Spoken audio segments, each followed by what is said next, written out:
নমস্কার। আজ আমি রাতের ডিনারে ধনেপাতার পরোটা করেছি, সাথে আলুর তরকারি চিনেবাদাম দিয়ে। তার জন্য প্রথমে আমি ধনেপাতাকে ভালো করে ধুয়ে বেছে কুচি কুচি করে কেটে নিয়েছি। এরপর 2 কাপ আটার মধ্যে ধনেপাতা, কাঁচা লঙ্কা, আদা, রসুন, পেঁয়াজ কুচি মিশিয়ে পরিমাণ মতো নুন আর জোয়ান সামান্য দিয়ে আটা মেখে নিয়েছি। মেখে একটু বিশ্রামে রেখেছি। এরপর সেটার থেকে লেচি কেটে সেটা পরোটার আকারে বেলে সাদা তেলে ভেজে পরোটা তৈরি করে নিয়েছি।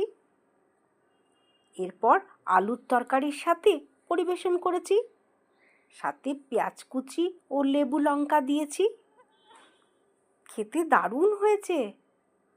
ভিডিওটি ভালো লাগলে প্লিজ লাইক, শেয়ার এবং সাবস্ক্রাইব করতে ভুলবেন না। ধন্যবাদ।